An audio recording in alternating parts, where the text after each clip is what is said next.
মোটা মোটা বেড়াইতেছে না, এরকম ফ্যাট বাড়ি রয়েছে, আসেনি রহ যে ফ্যাট খাদ্যই তো লইলে এবারে খাদ্যই তো ফাটান আরেকজনটা ডাক দিন না খাদ্যন লাগে, এইরকম ফ্যাট হলো আসেনি রে বাংলাদেশ।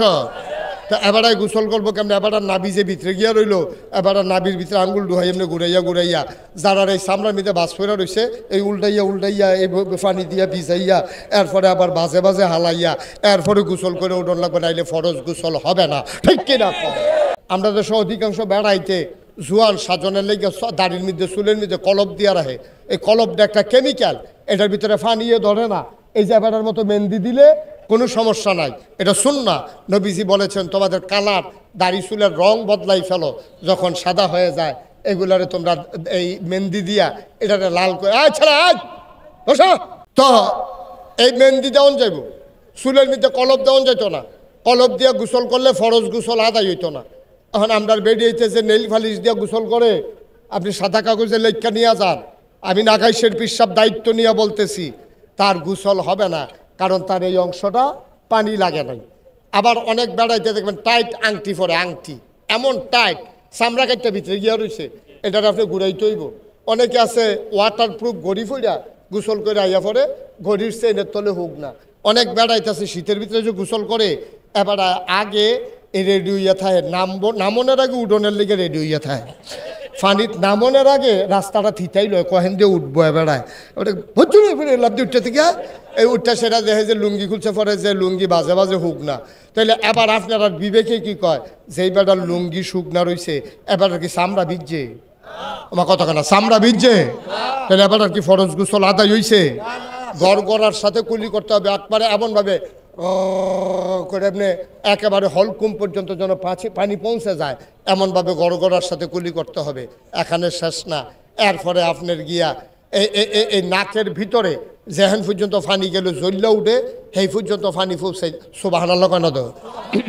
এরপরে অনেক মোটা মোটা বেড়াইতেছে না, এরকম ফ্যাট বাড়ি রয়েছে, আসেনি রহ যে ফ্যাট খাদ্যই তো লইলে এবারে খাদ্যই তো ফাটান আরেকজনটা ডাক দিন না খাদ্যন লাগে, এইরকম ফ্যাট হলো আসেনি রে বাংলাদেশ। তা এবারে গোসল করবো কেমন, এবার নাবি যে ভিতরে গিয়া রইলো, এবার নাবির ভিতরে আঙ্গুল ডুহাই এমনি ঘুরাইয়া যারা এই সামলার মধ্যে বাস ফেরা রয়েছে এই উল্টাইয়া এই পানি দিয়া ভিজাইয়া এরপরে আবার বাজে বাজে হালাইয়া এরপরে গোসল করে উঠন লাগবে, নাইলে ফরজ গোসল হবে না, ঠিক কিনা? আর ফরজ গোসল যদি না হয় নামাজ হইতো না। ফরজ গোসল না হইলে আবাদত যদি আপনি পাক পবিত্র হবেন না, আপনি কোরআন শরীফ ধরবেন গুনাহগার হবেন, আপনি অজু ছাড়া গোসল ছাড়া নামাজও যাইবেন। আসসালাতু মিফতাহুল জান্নাহ আল ওযু মিফতাহুস সালাহ, নামাজ হচ্ছে জান্নাতের চাবি আর অজু হইল নামাজের চাবি। ওখান আপনি তো অজুটাই ঠিক মতো হইছে না, ফরজ গোসলটাই হইছে না, তো ওয়াজ দিয়ে আপনি কিতা করবেন? ওয়াজ দিয়ে কি করবেন? এই যদি আমার মেয়েগুলারে যদি অন্তত মাদ্রাসাত কয়টা বছর পড়াইতেন, মাইয়া ফান্ডি যদি মাদ্রাসাত পড়তো, তাই হেন শিখল অজুর কয় ফরজ, গোসলের কয় ফরজ, তাই শিক্ষা বাচ্চা কাচ্চারে খাওয়ার সময় কি দোয়া পড়তে হয়, টয়লেটে যাইতে কি দোয়া পড়তে হয়, এগুলা শিক্ষা ছোটো বাচ্চা হইলে তারে ঘুম ফারাইতে বুকের দুধ খাওয়াইতে শিয়াই লইল বিসমিল্লাহ আলা বারাকাতিল্লাহ। বাথরুমেতে বাড়িলে কি দোয়া পড়ো ঘুমানোর সময়, তাই পাওয়ার উপরে বালিশ দিয়া বাচ্চাটার ঘুম ফারাইয়া দোয়া মুখস্থ করে আল্লাহুম্মা বিইসমিকা আমুতু ওয়া আহইয়া। মাদ্রাসাত পড়াইলে কত যে লাভ, কত একটা মনে পড়ছে, এটা কি কইলি তা আপনার মাইয়ারে মাদ্রাসাত পড়াইছেন, তাই তাহাজ্জুদ পড়ে হন মাশাআল্লাহ, তাই আব্বারে শিহায় আম্মারে শিহায়, আম্মা তোমার আত্মায়তুরা শিখাই দেই, দুরূদ শরীফটা শিখাই দেই, আব্বা তোমার সূরা ফাতিহাটা হয় না এমনি শিখাই দেই, তাই শিখাইছে।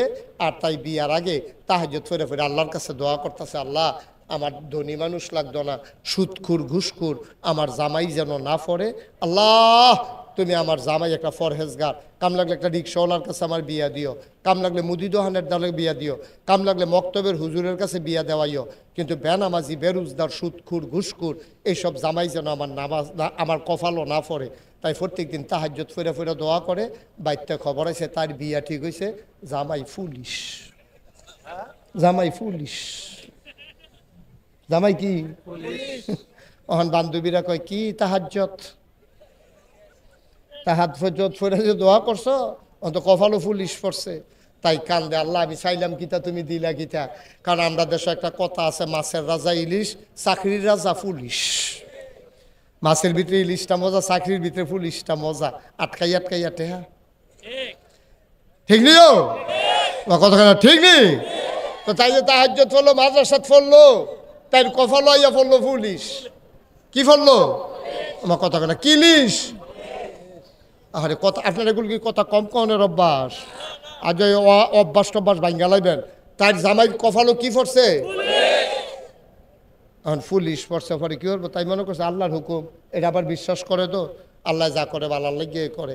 এখন পুলিশ জামাই পড়ছে এবং বাবিয়ে নিয়া তাইরে যখন ইয়াতে বাসর গড়ো দিয়েছে, পুলিশে বিড়ি টানতে টানতে ইয়া বাসর গড়ো ঢুকছে। ঢুকে সেটা কয় কি খবর কি? ওই যে গুতা দিয়া কয় খবর কি? এটা মনে করছে বউয়েরও এমনি এসে গিয়া কয় খবর কি? কইছে ওরা এইটার তো নাইয়া বেড়াই সিফা দিয়া লাইছে।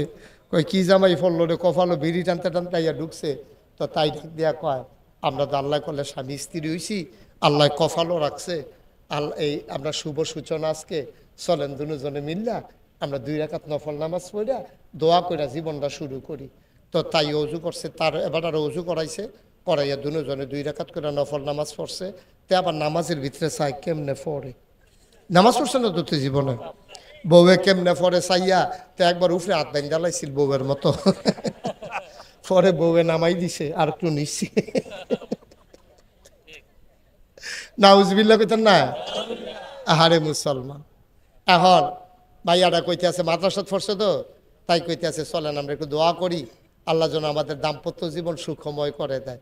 এখন তে কইতে আছে দোয়াটা তুমি করো, তুমি মাদ্রাসাত পড়ছ, এই আলেমা, তুমি আলেম কালাম আছে, তুমি এ দোয়াটা করো। তাই না না না না, স্বামী থাকতে স্ত্রীর কি আর দোয়া, আপনি দোয়াটা করেন।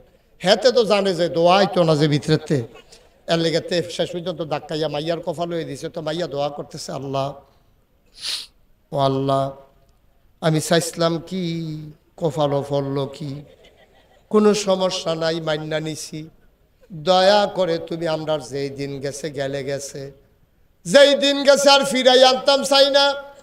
আল্লাহ এখন ভিক্ষা চাই, আমার মাসে মাসে 3 পিস লাগবে না, বছরের এই মাথায় একটা ওই মাথায় একটা হইলেই আমার চলবে, আমার লুশন লাগবে না, কাম লাগলে সরিষার তেল দিয়ালাম, আমার ফেয়ার অ্যান্ড লাভলি লাগতো না, আমি যেমনে পারি এমনি চল্লালাম, আমার কানের দুল নাকের ফুল আমার গলার মালা হাতের মালা লাগবে না। ও মাওলা যা গেছে গেছে আর যেন এই দিন ফিরা নাইয়ে, আমার গড় যেন একটা হারাম টেহা না আইয়ে, একটা ঘুষের টেহা যেন না আইয়ে। মাইয়ায় দোয়া করে দেখো আমি তো আমিন আমিন করতে আছে, মাইয়ায় কইতেছে আল্লাহ কোনো ঘুষের টেহা আমরা গড় যেন না আইয়ে, দেখো আমিন। কয় যা খাইছি খাইছি আর আল্লাহ যেন আমরা কেউ না খায়, কয় আমিন। মাইয়া যে হাইয়া কয় তার সে তুইটা গেছে গা, তা ডাক দিয়া কয় আর না খাইলে দোষারি।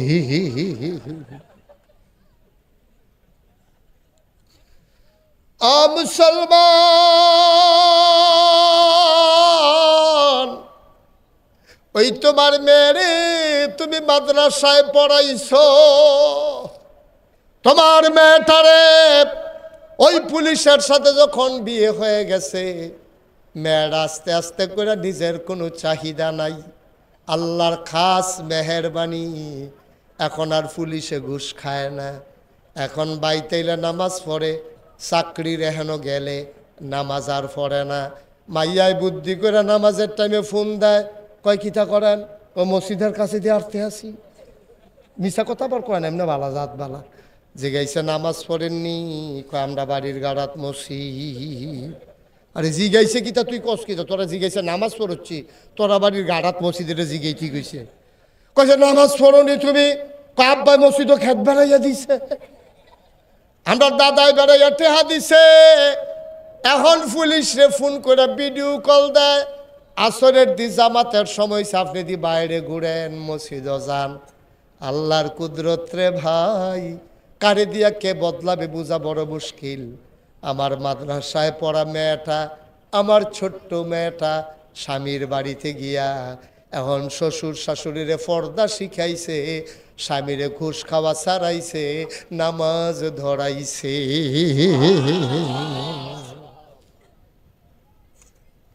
আর যদি এই মাইয়াটা কলেজে রইতো, তাই কিতাগুলো জানেন গিয়া সেরে কইল আমরা 22-এর ঘরে গিয়া টেলিভিশন চাইতাম পারতাম না, আমরা ঘরে একটা রঙিন টেলিভিশন লাগবো, তাই রঙিন টেলিভিশন আনাইল। এখন এতে টেলিভিশন কিনবো কিন্তু টেহা নাই, তখন থেকে ঘুষ কম খাইলো না বাড়াইয়া খাইলো, বাড়াইয়া খাইলো। আব্বা মনে রাখো, যত আবাদত তুমি করো, তোমার যদি খানা হালাল না হয়, নামাজ পড়তে পড়তে কপালও কর হালাই দিতে পারবা, আডু ফাড়াই লইতে পারবা, সারা রাত ওগুমা করে নামাজ পড়তে পারবা, তোমার হালাল খানা যদি না হয়, তোমার নামাজ আল্লাহর দরবারে কবুল হবে না। ঠিক কি না? হালাল খানা কি আসমানতে নাজিল হইব নি বেড়া? তুই লাইলে দিয়া এই গাঙ্গার নদীর ফাড়ি দিয়ে আটতে আছে, দেখে যে বোয়াল মাছ লাগিয়া ছটকির মধ্যে ফালাইতে আছে, এবারে লুঙ্গি দিয়া ফেস দিয়া বাইত লইয়া না জবকরা খাইয়ে লইতেছে না, আমার জামাই বউ লইয়া। ছটকি কার কোনো খবর নাই, বড়শি লাগাইছে কে তোমার খবর নাই, তুমি আরেক বেড়ার বড়শির মাছ ধরে রয়েছ, তুমি আকল কাজে লাগাই নাই। এই জন্য আকল মহামূল্যবান জিনিস, এই আকল যারা কাজে লাগাইছে তারা জান্নাতি, আকল যারা কাজে লাগা নাই তারা জাহান্নামী। ঠিক কিনা? আমরা কি জাহান্নামী না জান্নাতি? ঢাকা ইউনিভার্সিটির এক প্রফেসর, হ্যাঁ তো একদিন ঢাকা ইউনিভার্সিটিতে সেমিনার করতেছে, শত শত মানুষের সামনেতে কইছে যেই সব মেয়েরা, খেয়াল করেন চিকন কথা, যেই সব মেয়েরা পর্দা করে, বুরকা করে, হেজাব লাগায়, নাকাব পরে, এইসব মেয়েরা ঢাকা ইউনিভার্সিটিতে পড়ার দরকার নাই, এটি কোনো একটা মহিলা মাদ্রাসাত পয়লা ভর্তি হইয়া লাইব, ঢাকা ইউনিভার্সিটিতে পর্দা করিন না মাইয়া ফান আননের দরকার নেই। আমি জিগাইলাম, এই যে এই কথাটা কইলো যে কোনো মেধা, মনে করেন আমরা ইমাম সাহেব হুজুরের মেয়ে অনেক মেধাবী, পর্দা করে, ঢাকা ইউনিভার্সিটিতে চান্স পাইছে, তো ওনার মেয়ে কি পর্দা করার কারণে ঢাকা ইউনিভার্সিটিতে পড়তে পারবে না?